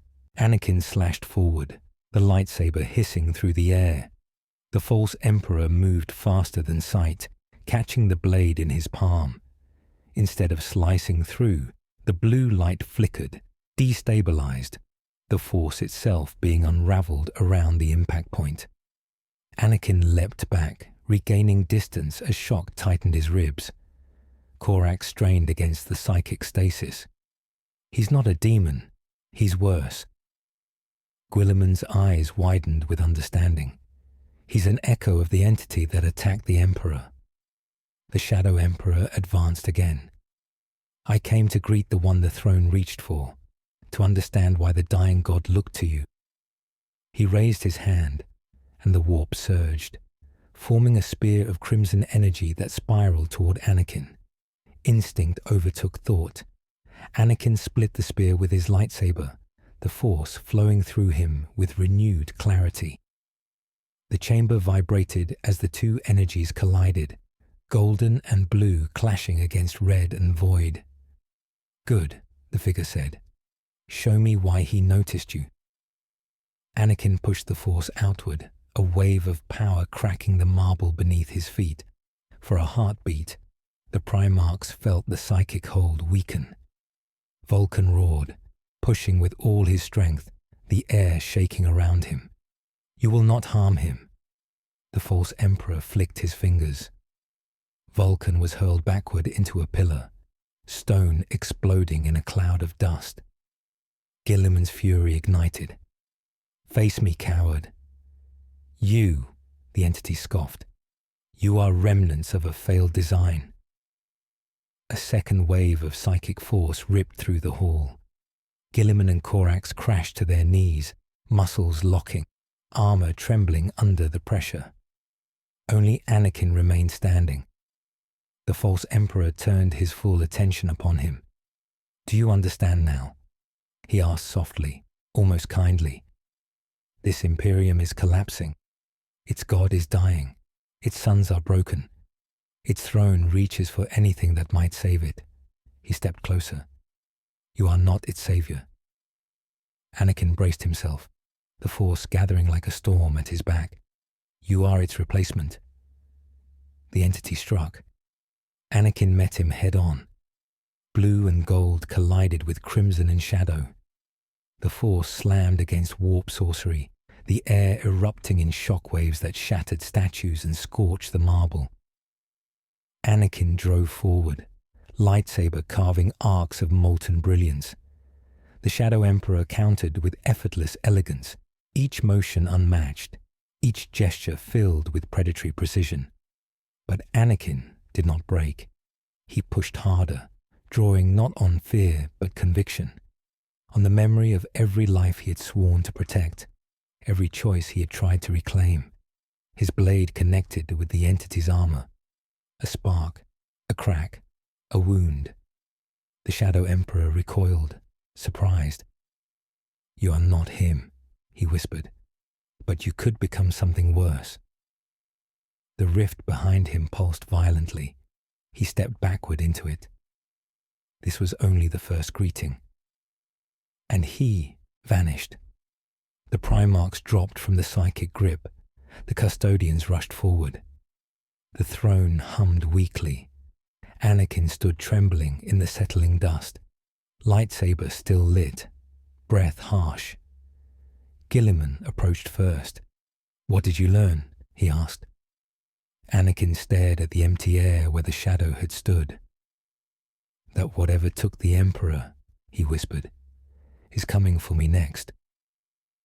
The dust still floated in trembling spirals, where the Shadow Emperor had vanished, each drifting fragment catching the dim light like the remnants of a shattered star. Anakin stood amid the ruin, chest rising and falling in raw, uneven breaths, the hum of his lightsaber slowly fading as he deactivated the blade. The chamber felt quieter than before, but not with peace. Quiet in the way a battlefield styles before the sky breaks open again. The Primarchs gathered themselves, their immense forms rising from debris, each face carved with the grim certainty that whatever had appeared was not a mere apparition, but a prelude to catastrophe. Gilliman approached first, movement steady despite the force that had crushed him moments earlier. You fought it, he said, voice tight, and you wounded it. He studied Anakin with new eyes that measured destinies rather than warriors. Do you understand the magnitude of that? Anakin wiped his brow, still catching fragments of breath. I understand that I wasn't fighting the Emperor, he whispered. I was fighting something pretending to be him. Chaos is adept at imitation, Corax murmured, stepping from the shadows with a calm that betrayed deep unease. But never with such precision. Vulcan moved closer, his face a thundercloud of grief and awe. It wanted you, that much is clear. It wanted to test me, Anakin corrected, though even as he said it, doubt clawed at him. Or to judge me, or to warn me. Gilliman's expression hardened. No creature of chaos warns, they manipulate. But he didn't strike until he spoke, Anakin said. He waited to see something. Corax tilted his head. What? Anakin swallowed, feeling the truth settle like hot iron in his chest. Whether I would break. The Primarchs exchanged heavy glances. The custodians drew closer in a protective arc, their armor still crackling faintly from the psychic assault. The air remained thick, charged with the residue of clashing powers, force and warp, order and hunger. And beneath it all, the throne trembled with a fragile, almost desperate pulse. Then, without warning, the pulse grew. Light spilled from the throne once more, golden, strained, flickering. The machinery groaned like a colossus rising from eternal sleep. The Primarchs froze. Anakin felt the pull again, not violent, not overwhelming, but insistent, like a hand reaching from deep water. The golden throne called him, not with domination, but with sorrow. A low hum vibrated through the stones beneath their feet. In the shifting glow, Anakin felt something stir at the edge of consciousness, a presence familiar yet fading, like a voice carried by wind across a dying field. Anakin, the whisper struck him to his core. It was weaker than before, fraying like torn cloth, but unmistakable. The Emperor's echo lingered still, clinging to the remnants of its vast psychic scaffold. Vulcan stepped forward, shock flickering across his features. He reaches for you again. No, Korak said softly. He's clinging. Guilliman's expression tightened with grim realization. The Emperor is dying, truly dying. His consciousness is unraveling from the throne. Another whisper came, fainter, laced with exhaustion and inevitability. There is no time. Anakin felt the words pierce through him, felt the fading weight of a god who had carried humanity on his shoulders for 10,000 years. He closed his eyes, reaching back with the Force, not to answer, but to understand. In that moment, visions flickered, fleeting, fragmented, overwhelmed by the Emperor's fading grasp. He saw burning worlds, screaming navigators, distant fleets collapsing into warp storms. He saw humanity's beacon flicker like a candle drowning in blood. And then, a choice. The echo of the Emperor gathered the last threads of its enormity, weaving a single moment, a single plea. If I fail, the galaxy falls. The throne must endure. The whisper sharpened into a blade of clarity. You must choose. Anakin staggered back as the vision snapped away, leaving the chamber bleak and hollow. The Primarch stepped toward him in unison, sensing the gravity in his expression. What did he show you? Guilliman demanded. Anakin's voice emerged low, shaken. That the throne is dying with him. If it collapses, the Astronomicon dies. Humanity becomes blind, lost in the warp. Vulcan inhaled sharply, and the Imperium falls. Korak stepped closer, eyes narrowing. What choice did he give you? Anakin hesitated, the words burning his tongue. To let him die and take his place. The chamber froze. Even the custodians, who had held discipline through every crisis, shifted in shock. Guilliman's expression flickered between disbelief and comprehension. Vulcan's breath caught with painful hope. Korax's eyes darkened with suspicion. You, the Raven Lord murmured. A stranger from another universe? Guilliman's voice grew stern. Do you believe yourself capable of such a burden? I don't know, Anakin said truthfully. But without someone to sustain the throne, chaos consumes everything. The Primarch, who had first found him, stepped forward, purple light flickering across his armor. And if you take his place, what becomes of you? Anakin glanced at the throne, its hollow seat, its endless machinery, its golden cage for eternity. His chest tightened at the truth he could not ignore. I would be trapped, he whispered. Alive. A mind, bound to a machine. A prisoner for all time. The silence that followed was suffocating. Vulcan bowed his head. That is the fate our father endured. And the fate he begs you to reject, Korak said sharply. He gave me the choice, Anakin replied, not the command. Guilliman studied him with a strategist's cold clarity. If you refuse, humanity may perish. If you accept, you condemn yourself. And if he accepts, Korax added, does he become the Emperor reborn, or a new tyrant shaped by a machine no mortal should ever command? The question lingered like poison. The throne pulsed again, weakly, pleadingly. Anakin stared at it, torn between inevitability and freedom. The Force swirled within him, uncertain, conflicted, reflecting his own inner fracture. He had escaped one destiny of chains only to face another, heavier still. He stepped closer to the throne. The Primarchs tensed. The custodians bowed their heads. The Emperor's whisper, faint as dying starlight, brushed his mind. Choose, and let the galaxy live. Anakin reached out, but he did not touch. Not yet. He closed his eyes, the chamber spinning with the weight of a decision that could rewrite history, or end it. And in the breath before action, the warp screamed again. The scream of the warp tore through the hall like the rending of a colossal veil, a howl so vast and merciless that even the Primarchs staggered beneath its psychic weight. Anakin froze mid-reach, his hand hovering inches from the throne, as the air thickened into a suffocating pressure. The golden light of the vast machine guttered like a dying flame.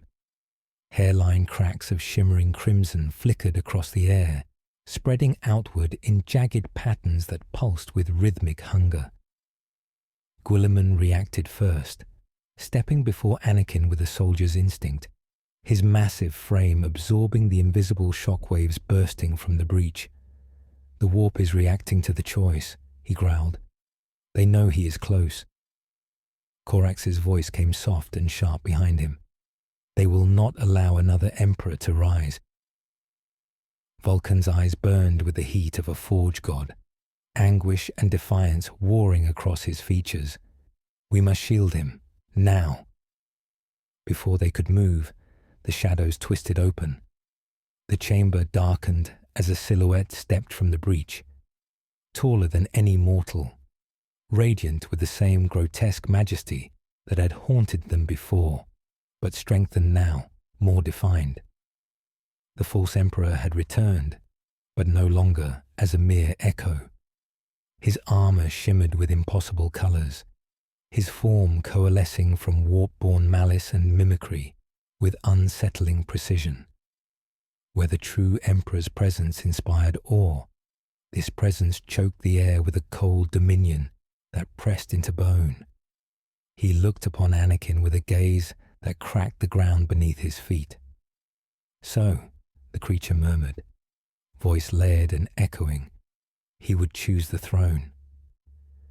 The Primarchs closed, ranks, weapons drawn, forming a living barricade between Anakin and the abomination. Guilliman's voice rang out, steady despite the fear gnawing at the edges. You have no place here. The false emperor tilted his head, a mockery of regal curiosity. On the contrary, this palace once belonged to the one I devoured. The custodians stepped forward as one, halberds raised in perfect formation, their golden armor blazing like dying suns trying to resist the tide of night. The creature did not even turn its head. A single gesture of his hand sent a tidal shockwave crashing into them, hurling a dozen of the Emperor's guardians across the hall like ragged banners torn from their poles. Vulcan roared and charged, his hammer blazing with volcanic fury. The false emperor caught the weapon mid-swing with 2 fingers, the metal screaming as it bent beneath the impossible hold. Vulcan tried to wrench it free, but the creature whispered a single word. Kneel. Vulcan collapsed, armor cracking beneath the psychic weight, as though mountains crushed him. Korak struck next, emerging in a blur of shadow, talons carving arcs of silent death. For a moment, even the warp entity struggled to track him. Corax's blades grazed the false Emperor's helm, just a scratch, but enough to ignite a flicker of surprise. "You persist," the creature said. "I endure," Corax replied, vanishing into smoke. But a tendril of warp energy lashed through the air, impaling the darkness where Corax had fled. The Primarch fell from shadow, blood streaking his armor, wings fractured. Guilliman stood alone between Anakin and doom. He raised his blade. "You will not take him." The false Emperor stepped forward, his presence bending the golden light around him. "Do you still mistake loyalty for strength, Robut?" Their clash shook the hall. Gold met gold in a flash of psychic detonation. The Primarch's blade shattering into a dozen fragments that spun across the chamber like dying comets. Guilliman staggered back, hand bleeding, his massive form trembling under the force of the blow. The creature reached out, palm glowing with a murderous radiance meant to annihilate. And then the warp stopped. A counterforce erupted through the chamber. Blue, pure, alive. Anakin stepped forward, eyes blazing with the force, and the light that burst from him clashed with the crimson warp like two suns colliding. The Primarchs fell back, shielding their faces as a tempest of raw power swallowed the hall. The false Emperor recoiled, not in pain, but in astonished recognition. "You," he whispered, "you channel the galaxy itself." Anakin's voice emerged steady, colder than the void. "I am nothing like you." The entity extended a hand, its shape warping around impossible geometries. "You hesitate. You fear the throne. You fear your destiny. The moment you choose, you will be mine." Anakin clenched his fist. "No." The false Emperor surged. They collided. The force and the warp ripped against each other, shattering marble, distorting time in flickering bursts. Anakin's body burned, every scar of his past igniting as though dredged to the surface. The creature struck at his doubts, hurling visions. The shattered Jedi temple, Padme's dying breath, Vader's shadow stalking behind him like a blade glinting near his spine. Anakin pushed harder. "I won't be your puppet." The false Emperor's laughter chilled the marrow of the Primarchs. "Then be theirs." The entity reached for the throne, and the machine responded, screaming with agony, the warp cracking around it like ruptured glass. If the creature seized its power, the Imperium would fall in a single heartbeat. Anakin knew this with the same certainty he knew death.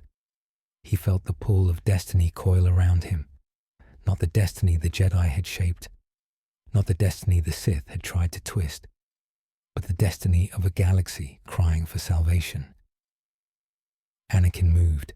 He reached for the throne. The false Emperor lunged to stop him. Guilliman threw his broken body between them. Vulcan roared and rose to his feet. Corax vanished into shadow, slashing at the entity's leg. The custodian surged with unbroken discipline. Anakin's hand touched the golden surface. The world exploded. Golden fire swallowed everything, roaring through his veins, filling his skull with the voices of dying suns, the memories of the Emperor, the anguish of a million worlds, the weight of a throne built not for a ruler, but a martyr. The false Emperor shrieked as the light consumed him, ripping his form into fragments and hurling him screaming back into the warp. Anakin collapsed into the throne, not in defeat, but in transformation. His eyes glowed gold. The machinery awakened. The Astronomicon flared to life across the galaxy like a reborn star. Guilliman bowed his head. Corax whispered, "A new light rises." Vulcan wept. The custodians knelt. Anakin Skywalker breathed in the power of 10,000 years. He had taken the Emperor's place. He had become the heart of humanity's survival. He had become the Emperor reforged. The chamber settled into a trembling stillness as the light faded, leaving behind the golden afterglow radiating from the throne. Anakin's breath no longer echoed through the air. It pulsed through the machinery, through the Astronomicon, through the immaterial lattice of psychic fire now anchored to his being. The Primarchs stood motionless as they watched the metamorphosis unfold, each sensing the nearing dawn of something neither foreseen nor entirely understood. The custodians knelt in silent reverence, though none among them fully grasped what shape the future would take. Anakin's eyes opened. Gold, not the cold fire of the Emperor's ancient will, but something warmer, charged with a blend of power, sorrow, and fierce purpose. The Force, his Force, intertwined with the psychic resonance of the throne, creating a harmonious current the Imperium had never felt. The machinery hummed with renewed vitality, no longer cracking beneath strain but stabilizing under a will that held both the calm of a Jedi and the iron resolve of a protector forged in war. Guilliman was the first to step forward, voice low, careful. "Can you hear us? Are you still yourself?" Anakin's voice replied not through lips alone, but through the luminous air itself, resonant and steady. "I am." He paused, letting the words settle. "And yet I am more." The Primarchs exchanged glances. Korax melted from a shadowed corner, his expression layered with suspicion and awe. More can mean many things. The last time our father became more, the galaxy drowned in 10,000 years of blood. "I know what he bore," Anakin said, his gaze softening with the weight of inherited agony, "and what it cost him." Vulcan's voice trembled. "Do you feel him still?" A ripple of grief touched Anakin's newly golden features. A whisper, a fading echo. "He trusted me with what remained." Guilliman lifted his chin. "Then the Imperium must hear your first command." The hall seemed to draw breath. The custodians straightened, their helms dipping in reverence. The Primarchs waited, warriors, sons, legends, all standing beneath the shadow of a new era. Anakin closed his eyes. In that moment, the galaxy unfolded before him like a map drawn in light and suffering. He felt the cries of star systems engulfed in warp storms, the terror of navigators blinded by the Astronomicon's earlier collapse, the despair of worlds besieged by Xenos hordes and heretical uprisings. Countless voices surged through him, not as torment but as responsibility, threads he could now hold, guide, and protect. When he spoke again, the words carried across terror like a wind through sacred ruins. "Humanity will not live in fear." The chamber vibrated with the declaration. Guilliman bowed his head. Korax's eyes flickered with something almost like respect. Vulcan placed a hand over his heart, molten tears threatening to spill again. Anakin continued, his voice threading through every corridor like the nascent heartbeat of a reforged Imperium. "The Astronomicon burns bright again. Navigators across the galaxy will feel its clarity. Ships trapped in the void may now move. Those who fight on forsaken worlds will see hope dawn." The golden fire around him intensified. But the Imperium must change. A hush settled like a blanket of ash. "We will not rule through blind faith or fear." The Emperor's dream was twisted into a dogma that strangles the innocent. Humanity will be guided, protected, not oppressed. A custodian dared to speak, voice filled with reverence. "My lord, such changes will spark rebellion among the High Lords." Anakin met the custodian's gaze with steady calm. Then they must learn to follow a light they cannot corrupt. Guilliman's eyes narrowed with the strategist's instinct. "You speak with conviction, But the Imperium is a monolith built on inertia. Many will resist, some violently. That is why my first edict must be clear. Silence deepened. Even the warp outside the palace seemed to pause, listening. Anakin's gaze turned distant, his voice carrying the weight of a galaxy's rebirth. The wars of ego end now. The Imperium will no longer sacrifice entire worlds for political gain. No commander, no lord, no governor may condemn billions without direct necessity. A tremor of approval passed through Vulcan.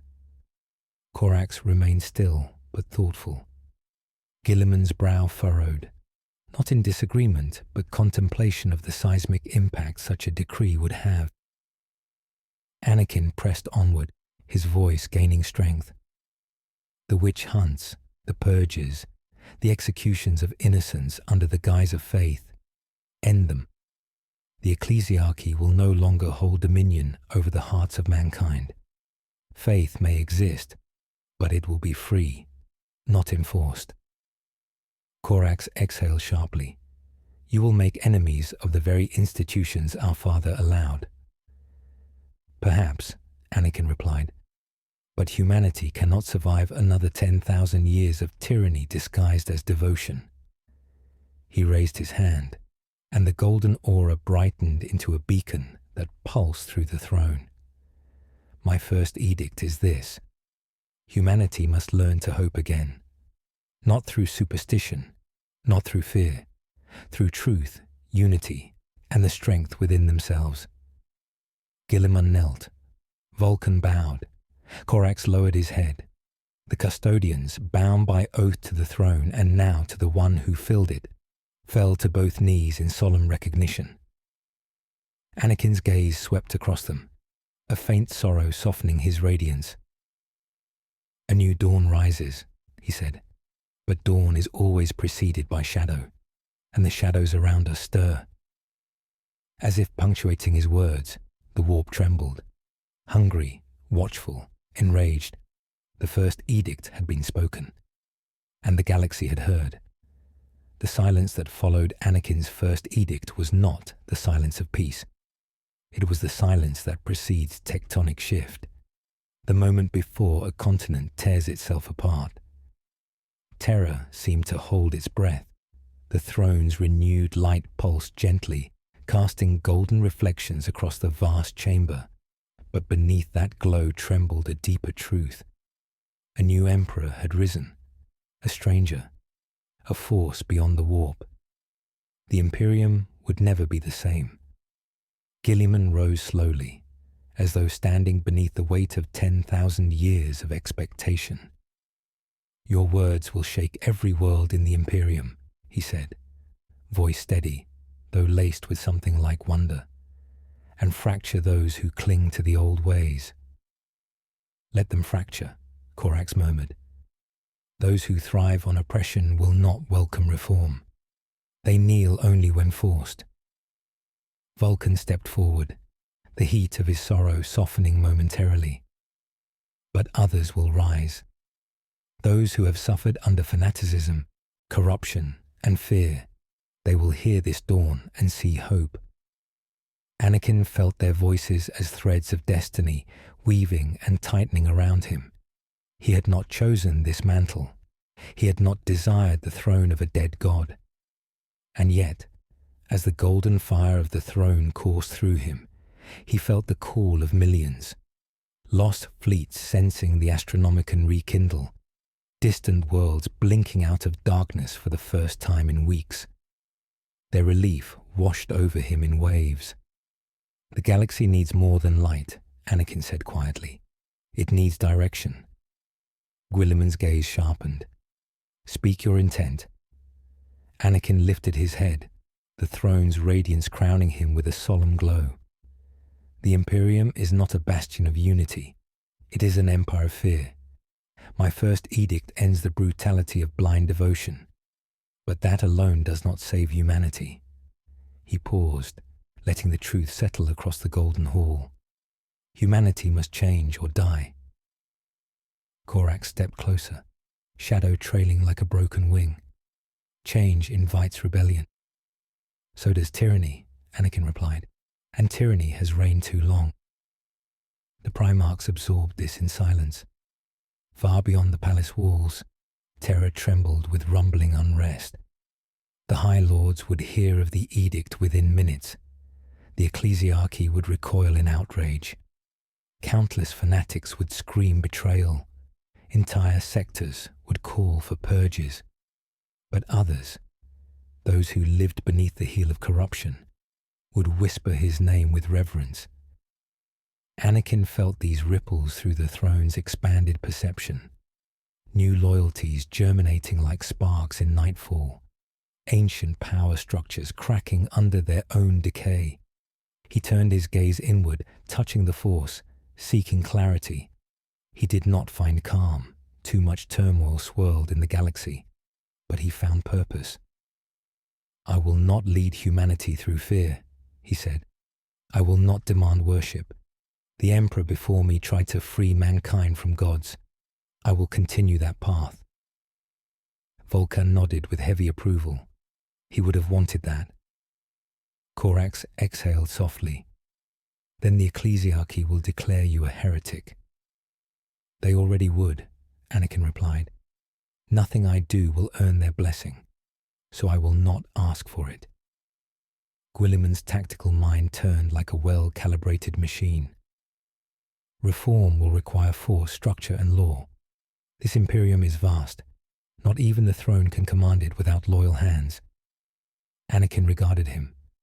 "Then I ask you, help me rebuild it." Guilliman bowed his head, not in servitude but acceptance. "I will." Vulcan placed a hand over his heart. "So will I, as long as your path is one of life." Corax's eyes glimmered like fractured glass. "I will follow, but I will also watch. If you turn into what he warned against, I will be the first to oppose you." Anakin's expression softened. "I would expect nothing less." The custodians, who had been kneeling in silent anticipation, finally raised their heads. Their commander spoke, voice carrying the weight of 10,000 years of unbroken loyalty. "We are sworn to the throne, and the throne has chosen. Where you lead, we follow." Anakin felt a shift, subtle yet momentous. A tide turning, a new gravity forming around him. But then the warp trembled. A low vibration pulsed through the golden chamber, rattling the remains of shattered pillars. The psychic echo of the false emperor, that twisted fragment of the thing hunting the true emperor in the warp, still lingered like venom in the air. Anakin sensed it coiling in distant immaterium, wounded, retreating, but not destroyed. Its presence whispered across the edges of his awareness. "You may claim the throne, but the warp claims the future." Anakin stiffened. The Primarchs noticed. "What do you sense?" Guilliman asked. "Chaos," Anakin whispered. "Watching, wounded, but waking." Corax's wings twitched with unease. "It will strike again."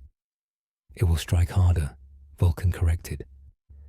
The warp's distant rumble grew stronger, as if reacting to their voices. Anakin felt it like a storm gathering beyond a thin horizon, a tide of nightmares pressing against the thin membrane of real space, eager to devour the fragile light he had just reignited. "This isn't only about replacing the Emperor," Anakin said, voice low. "It's about stopping whatever took him." Guilliman nodded grimly. "Then the Imperium must prepare." Anakin drew a deep breath. The throne's machinery hummed beneath him, the Astronomicon blazing with renewed vigor, its beacon now woven not only from psychic fire, but the Force itself. "I will rebuild fleets," Anakin said. "Strengthen defenses, replace corruption with discipline, bring compassion where cruelty reigned. This empire will be reforged, not through terror, but through purpose." Vulcan's hopeful sorrow softened. "A new Imperium." "A Skywalker Imperium," Corax murmured. almost tasting the words. Anakin did not smile. "It's not my name the galaxy needs," he said. "It needs survival." He felt the millions of souls across the stars who now sensed the astronomican flare with a new clarity. The lost, the frightened, the faithful, the forsaken, all turning their faces toward the golden light that now pulsed from Terra, a light carrying his will, a light carrying his future. He closed his eyes, his voice a whisper carried through the throne, through the warp, through the breadth of humanity. This is only the beginning. And in the Imperium, something ancient answered,